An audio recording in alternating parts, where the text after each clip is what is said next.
Bismillahirrahmanirrahim. Assalamualaikum warahmatullahi wabarakatuh. Alhamdulillahi hamdan katsiran tayyiban mubarakan fihi kama yuhibbu rabbuna wa yardah. Ashhadu an la ilaha illallah wahdahu la syarika lah wa ashhadu anna Muhammadan abduhu wa rasuluh. Allahumma salli wa sallim ala sayyidina Muhammadin wa ala alihi wa ashabihi wa man sara ala nahjihi ila yaumiddin, amma ba'd. Bapak Ibu yang semoga dirahmati oleh Allah Subhanahu wa taala, dalam sebuah hadis sahih yang diriwayatkan oleh Imam Ahmad, Imam An-Nasa'i, dan hadis ini disahihkan oleh Imam Albani rahimahullah, an Abi Hurairah radhiyallahu anhu, dari Abu Hurairah, semoga Allah Subhanahu wa taala meridhoinya. Qala, beliau berkata, qala Rasulullah sallallahu alaihi wasallam, Rasulullah sallallahu alaihi wasallam telah bersabda, atakum Ramadan, Ramadan mendatangi kalian. Jadi Ramadan yang mendatangi kita, redaksi hadis itu begitu, dia datang. Kemudian kata Rasulullah, syahrun mubarak, dia itu bulan yang diberkahi, bulan yang sangat banyak kebaikan di dalamnya, siang dan malamnya. Faradallahu azza wa jalla alaikum siyamahu, pada bulan itu Allah fardukan kepada kalian saum, berpuasa. Tuftahu fihi abwabus sama, pada bulan itu mulai awal sampai akhir dibukakan pintu-pintu langit. Wa tughallaqu fihi abwabul jahim, dan pada bulan itu, selama satu bulan itu dikunci. Tughallaq itu ya dikunci, bukan ditutup tapi dikunci Allah pintu jahim, neraka jahim. Wa tughallu fihi maradatus syayatin, dan dibelenggu syaitan yang senantiasa menggoda manusia. Kemudian Rasulullah SAW menyampaikan, lillahi fihi lailatun khairun min alfi syahr, dalam satu Ramadan itu, dalam satu bulan itu Allah mempunyai satu malam, di mana satu malam itu orang yang berbuat kebaikan, berbuat ibadah pada malam itu khairun min alfi syahr, lebih baik, lebih utama daripada orang yang berbuat baik, beribadah selama 1000 bulan.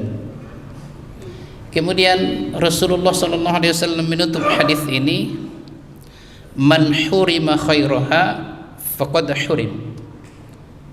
Man hurima khairaha, siapa yang tidak bisa mendapatkan kebaikan bulan itu, maka sungguh dia sudah tidak akan mendapatkan kebaikan. Artinya apa? Kalau bahasa kita, begitu banyaknya kebaikan di Ramadan itu, dengan itu pun dia tidak bisa mengambil kebaikan itu, sungguh keterlaluan. Sungguh sudah keterlaluan. Kenapa? Karena begitu banyaknya kebaikan. Baik, tema kita malam ini adalah Lailatul Qadar. Rasulullah SAW mengatakan, ini disampaikan Rasulullah kepada sahabat di saat Ramadan datang, di awal-awal Ramadan, mengingatkan para sahabat.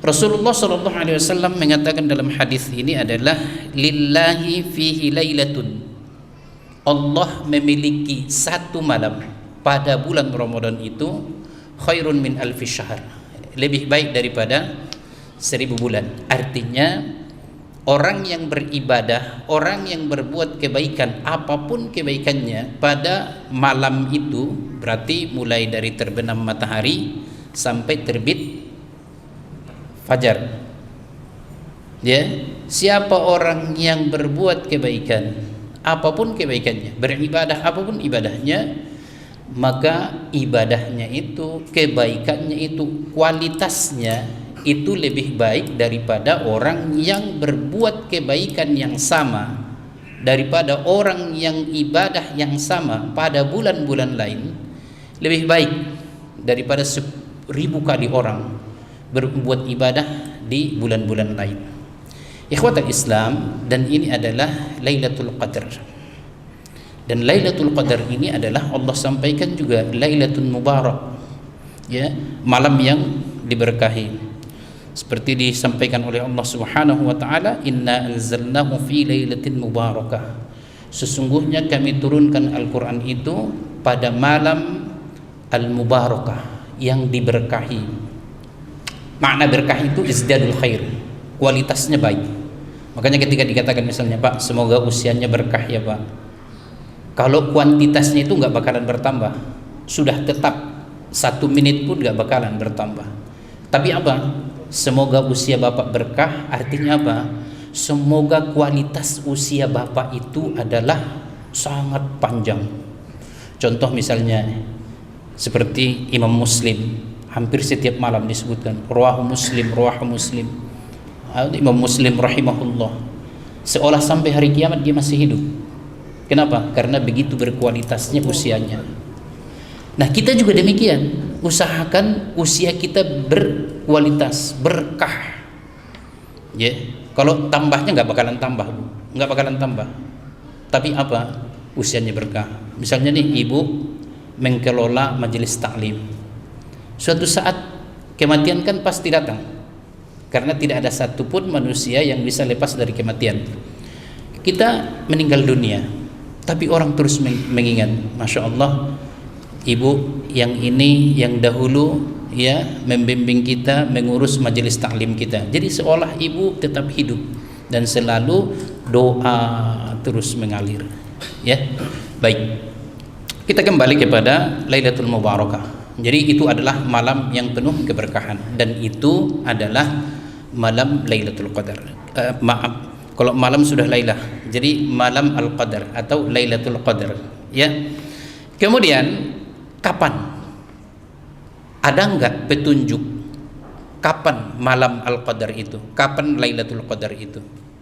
Sebetulnya secara spesifik tanggalnya tidak ada satu hadis pun mengatakan secara spesifik ya tanggal sekian, tidak ada. Tetapi ada beberapa hadis yang disampaikan oleh Rasulullah SAW itu adalah di 10 terakhir. Kita ambil misalnya satu hadis yang diriwayatkan oleh Imam Muslim, hadis sahih. Rasulullah SAW bersabda, hadis ini riwayat Muslim, iltamisuha fil ashril awakhir. Iltamisu, cari kalianlah Lailatul Qadar itu fil ashril awakhir, yaitu di 10 terakhir. 10 terakhir. Berarti nanti pas kita misalnya 20 selesai, masuk ke 21 ya. Misalnya hari ini berarti selesai 20, pas malamnya masuk 21, ya udah start di situ. Iltamisuha, kata Rasulullah sallallahu alaihi wasallam. Kemudian Rasulullah sallallahu alaihi wasallam mengatakan, fa in dha'ufa ahadukum aw ajaza, jika kalian, mana tahu kalian capek karena sudah 20 hari. Mana tahu kalian capek, sholatnya capek, ibadahnya sudah mulai capek. Karena apa, Pak? Karena kita ini manusia. Sholat itu capek, Pak. Jangan dikatakan nggak capek, capek, Pak. Mana ada orang mengatakan nggak capek-capek. Makanya para ulama kita selalu mengatakan, pahamilah 3 hal di dunia ini supaya Anda hidup tenang. Pertama, la salamata minal maut. Tidak ada orang yang bisa lepas dari kematian. 1, itu nggak ada tawar menawar, ya. Yang kedua, la rohata fid dunya. Tidak ada istirahat di dunia ini. Siapapun kita, istirahatnya seorang mukmin ketika dia meninggal dunia, selesai. Dah, la rohata fid dunya, tidak ada istirahat di dunia ini. Yang ketiga apa dikatakan supaya kita tenang? La salamata min qaulin nas. Tidak ada yang selamat dari omongan orang lain. Ya. Itu dipahami itu. Tidak ada yang selamat dari omongan orang lain. Sebaik apapun yang kita sampaikan itu, jangan dianggap semua orang senang. Makanya Ibnu Rajab Al-Hambali mengatakan, kalau ada orang yang mengira semua orang senang terhadap kebaikan yang ia lakukan, ketahuilah orang itu orang gila. Kenapa? Rasulullah sendiri ada yang tidak suka kan? Baik, oke. Jadi kalau kamu capek, kata Rasulullah SAW, kan sudah capek kita ya Bu ya, capek nih udah 20 hari, capek ya, capeklah Pak. Dan kamu lelah ya atau lemah, fala yuglabanna ala sab'il bawaki, maka diharap jangan sampai kalian dikalahkan 7 hari terakhir. Tadi Nabi SAW mengatakan cari di 10 terakhir. Mana tahu kalian capek, sudah lelah, usahakan jangan sampai 7 hari terakhir itu, 7 malam terakhir itu mengalahkan kalian. Artinya apa? Kalau di 7 malam terakhir itu, usahakan jangan sampai kita kalah dari rasa capek itu. Caranya bagaimana? Semangati diri, motivasi diri dengan keutamaan yang akan diraih. Itu caranya, Bu. Ya, oke. Jadi kalau begitu apa? Saya ulangi, dalam hadis sahih ini 10 terakhir. Mana tahu ibu capek, bapak kita sudah lelah, ya. Maka jangan sampai kita usahakan 7 malam terakhir, kata Rasulullah, jangan sampai ya kita dikalahkan. Nah, baik. Sekarang kita masuk apa yang harus kita lakukan. Apa yang perlu? Karena ada skala prioritas yang dilakukan di malam-malam 10 terakhir, kalau tidak malam 7 terakhir itu. Ya, apa yang dilakukan? Yang Pertama, ingat Bapak Ibu sekalian. Pertama, semangati diri untuk ya melakukan ibadah khusus malamnya ini. Ya. Pokoknya bagaimana caranya, bagaimana tipsnya silahkan cari. Pokoknya semangati diri ya di 10 terakhir ini. Ya. Maka Rasulullah sallallahu alaihi wasallam, kata Aisyah radhiyallahu anha, adalah karena Rasulullah sallallahu alaihi wasallam idza dakhala al-ashru, adalah Nabi sallallahu alaihi wasallam ketika masuk 10 terakhir, syadda mi'zarah, beliau mengencangkan ikat pinggang, artinya memulai menyemangati lagi, ya, semangat lagi dia. Wa ahya lailahu, dan menghidupkan malamnya. Ingat, menghidupkan malamnya. Menghidupkan malamnya berarti apa? Lebih banyak bangun daripada tidur, dan bukan berarti tidak tidur ya. Jangan lupa, ada tidurnya tetapi sedikit tidurnya. Tatajabu junubuhum 'anil madaji' yad'una rabbahum khaufan wa tama'an wa mimma razaqnahum yunfiqun. Salah satu contohnya itu. Jauh lambung dari tempat tidur. Ngapain malam itu? Kan begitu, Bu. Nah, pertama pastikan sholat tarawih. Maka di 10 terakhir itu nanti Imam Syafi'i mengatakan, nanti yang ketiga, yaitu memastikan diri selalu sholat isya berjamaah, sholat tarawih berjamaah, sholat subuh berjamaah. Karena Imam Syafi'i rahimahullah mengatakan, dan juga sebahagian ulama ahlul Madinah dan sampai kepada Abdullah bin Abbas, bahwa beliau mengatakan orang yang ikut sholat isya berjamaah, sholat subuh berjamaah, maka sesungguhnya dia sudah menghidupkan malam Al-Qadar itu. Mana tahu ya Pak, itu adalah Lailatul Qadar. Kita ikut sholat isya berjamaah, sholat subuh berjamaah, maka sesungguhnya kita sudah termasuk orang yang menghidupkan malam Al-Qadar itu, Lailatul Qadar itu. Maka oleh karena itu, ikhwatal Islam, maksudnya menghidupkan malam yaitu ya sudah. Kemudian apalagi menghidupkannya? Berbanyak baca Al-Quran. Al-Quran ya. Caranya membaca, bukan hafalan. Para ulama kita membaca, walaupun ibu nanti hafal, tapi apa? Baca Al-Quran. Ambil Al-Qurannya baca. Ini adalah kebiasaan salafun salih dahulu. Yang ketiga, sholat tahajud. Ibu sholat tahajud ya. Bapak sholat tahajud, mari kita sholat tahajud. Kalau sudah ditutup dengan witir, nanti jangan witir lagi. Ya. Terus mana yang lebih baik Ustadz? Saya ikut berjamaah witir atau saya mundur ke belakang nanti baru sesudah tahajud saya witir? Bagusan mana Bapak Ibu? Hah? Bagusan ikut berjamaah dengan imam, supaya dapat keutamaan hadis sahih Rasulullah SAW mengatakan, siapa yang sholat malam beserta imam hingga selesai, di situ ada persyaratannya, hingga selesai, maka dia akan mendapatkan pahala seperti orang yang sholat sunat semalam suntuk. Maka oleh karena itu orang yang tidak ikut sampai selesai imam, maka dia tidak mendapatkan keutamaan ini. Imam selesainya kapan? Sampai witir. Maka kalau bapak ibu kemudian sesudah tarawih mundur atau pulang duluan, padahal belum witir, dengan tujuan apa? Nanti witir sesudah di seperti akhir daripada malam. Bolehkah itu? Boleh, tetapi sayang ibu tidak mendapatkan keutamaan yang dikatakan hadis itu. Oleh karena itu para ulama kita mengatakan adalah ikut beserta imam sampai selesai. Ya Bu ya. Kemudian tahajud. Pak, masih ada nggak sebetulnya tahajud pada Ramadan? Ada Bu, jangan khawatir. Karena nggak ada waktunya di sini saya sampaikan, ada banyak hadis-hadis keterangan ulama tentang itu. Ya, pokoknya ada. Karena ada orang berpikir, oh nggak ada lagi tahajud di Ramadan. Kenapa? Karena sudah tarawih. Enggak Pak. Tahajud ada. Ya, tahajud ada. Jadi tetap tahajud ya Bu. Bahkan sering saya katakan, inilah saatnya bagi kepala keluarga membiasakan keluarganya untuk tahajud. Hampir kita selalu bangun di sepertiga akhir daripada malam. Jadi sebelum sahur ajak dulu tahajud. Ya, kalau kepala keluarga bangunkan semuanya tahajud.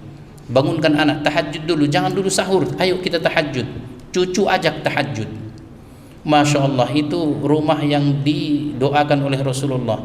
Semoga Allah merahmati seorang suami, dia bangun kemudian dia salat dan dia bangunkan istrinya untuk salat malam.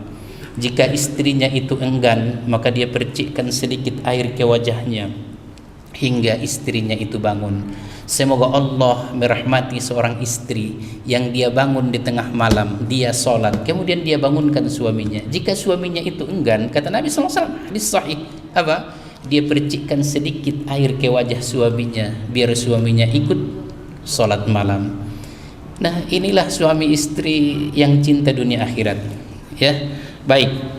Kemudian itu tadi Bu ya, hidupkan malamnya, semangati diri. Yang kedua adalah seperti yang saya tadi katakan tadi, hadiri sholat isya dan sholat subuh, wabil khusus isya dan subuh berjamaah ya, terutama di 7 terakhir nanti ya, kalau bisa 10 terakhir isya dan isya tarawih sama subuh berjamaah. Karena sekali lagi ya disebutkan di sini, misalnya nih saya kutip satu, anna ihya'aha yahsulu bi ay yusalli al-isya'a fi jama'atin wa ya'zimu ala ay yusalli as-subha fi jama'atin. Menghidupkan malam al-qadar bisa dengan melaksanakan salat isya berjamaah dan salat subuh berjamaah. Bahkan Imam Syafi'i mengatakan man syahida lailatul qadar ya'ni fi jama'atin faqad akhadha bi hadhihi minha. Siapa yang menghadiri salat berjamaah pada Lailatul Qadar, maka ia telah mengambil bagian dari menghidupkan malam Al-Qadar itu. Salat apa sekali lagi? Salat isya dan salat subuh. Pokoknya pastikan 7 hari, kalau bisa 10 hari ini jangan sampai tinggal salat isya, salat tarawih dan salat subuh berjamaahnya. Terakhir, ikhwatal Islam, apalagi mana tahu, maka oleh karena itu doakan setiap malam. Setiap malam doakan. Apa doanya? Pernah dalam sebuah hadis sahih, Aisyah nanya kepada Nabi SAW, ya Rasulullah, kalau seandainya kalau saya pas berada pada Lailatul Qadar itu, apa yang terbaik saya baca? Kata Aisyah, apa yang terbaik? Apa yang terbaik saya baca ya Rasulullah? Rasulullah SAW mengatakan kepada Aisyah, quli, ucapkanlah, berdoalah, Allahumma innaka afuun tuhibbul afwa fa'fu anni. Allahumma innaka afuun tuhibbul afwa fa'fu anni. Ya, ya Allah, innaka afu, sesungguhnya engkau adalah maha pemaaf. Tuhibbul afwa, dan engkau sangat mencintai orang yang senantiasa ya memohon maaf kepadamu. Fa'fu anni, maafkanlah saya ya Allah, hapuskan dosa-dosa saya ya Allah. Makanya ini hendaknya setiap malam mulai dari awal Ramadan sampai akhir Ramadan doakan ini ya, Allahumma innaka afuwun tuhibbul afwa fa'fu anni. Baik, ini Bapak Ibu yang perlu kita jaga ya. Sekali lagi skala prioritas adalah 10 terakhir Kemudian kalau tidak Anda bisa, Anda capek, Anda lemah, kata Nabi SAW, jangan sampai 7 malam terakhir itu dapat mengalahkan Anda. Jangan sampai, berjuang semaksimal mungkin, ya, menghidupkan malamnya, wabil khusus jaga sholat isya berjamaah dan sholat subuh berjamaah. Sebetulnya dalam keterangan ini sholat isya dan sholat subuh, tapi tentunya adalah kita juga jaga sholat tarawihnya, ya. Kemudian yang terakhir, jangan lupa perbanyak doa, Allahumma innaka afuwun tuhibbul afwa fa'fu anni. Itu mungkin yang bisa saya sampaikan dalam hal tentang Lailatul Qadar. Tanpa persiapan dia akan terus pergi. Lailatul Qadar apa ini, malam ini terus pergi, Ramadan ini. Makanya kan Rasulullah tadi mengatakan Ramadan mendatangi kalian, terus dia jalan, terus pergi, dan dia tidak peduli siapa yang mengambil kebaikan dari dia atau tidak, dia tetap pergi. Maka beruntunglah orang yang sadar dan mengambil kebaikan itu, dan rugi orang yang tidak paham akan kebaikan-kebaikan malam itu. Mari kita usahakan, mudah-mudahan Allah memberikan kesehatan kepada kita semua. Barakallahu li wa lakum. Wassalamualaikum warahmatullahi wabarakatuh.